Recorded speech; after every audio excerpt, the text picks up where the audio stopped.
program, we'll explain the various types of processing machines used to make the wide range of plastic products in use throughout our lives. A good start is injection molding. Injection molding is used to make plastic parts using two-part molds that, when closed, are injected with melted plastic to form individual parts. Here's how it works. Material gravity flows into the injection machine's screw, where it is melted by the compressing motion of the screw and then injected into the mold to form the part or parts. The mold is quickly cooled, letting the parts solidify. The mold opens to release the parts, and the mold closes again to repeat the cycle over and over again. Molding cycles can last anywhere from 1 second for tiny parts made in tiny molding machines to minutes for large parts made in presses the size of a building. Extrusion processes use the same plastic melting operation as injection molding, but there is no mold, and the resin compressing screw rotates constantly, and product is created continuously. Extrusion uses a die, a hollow form that molten plastic is pushed through to create its specific shape and thickness.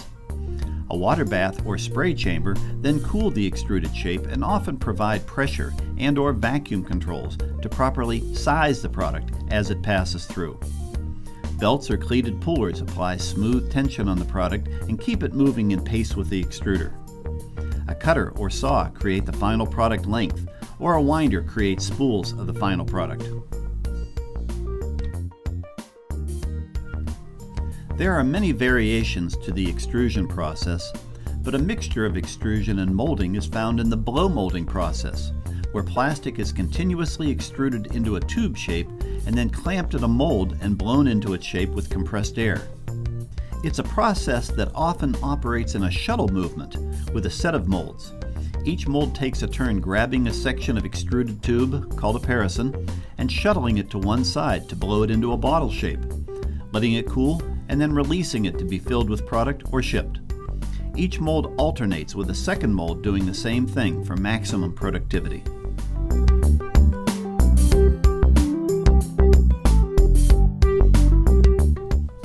The same blow molding process can also utilize multiple extruders for what is called co-extrusion.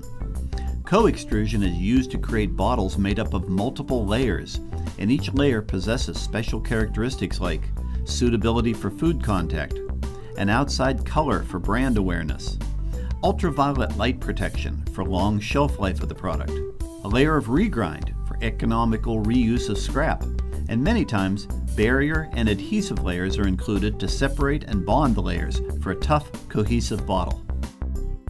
A high volume form of blow molding uses many molds mounted onto a continuously rotating wheel mechanism.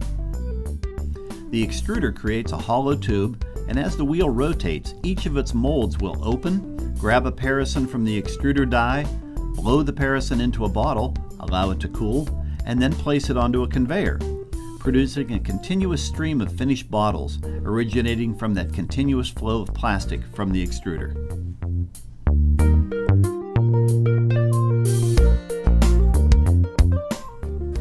These wheel machines can also produce co-extruded bottles containing layers designed to meet the needs of the product and to use reclaimed material for maximum economy and recycling benefits.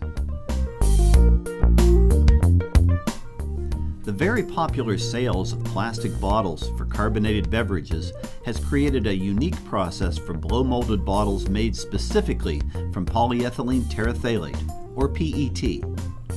For PET blow molding, bottles are first created in a test tube shaped, injection molded preform, and then, in a separate operation, reheated and blown into their final shape. This two-stage process creates bottles that we, as consumers, know to be thin-walled, yet capable of containing gaseous carbonated beverages without losing pressure or exploding, even if they are dropped. In the blown film extrusion process, thin plastic material for products like garbage bags or the sheeting used in construction, industry, and packaging are produced. A very thin die opening, which is often fed by multiple extruders, faces upward in a round shape.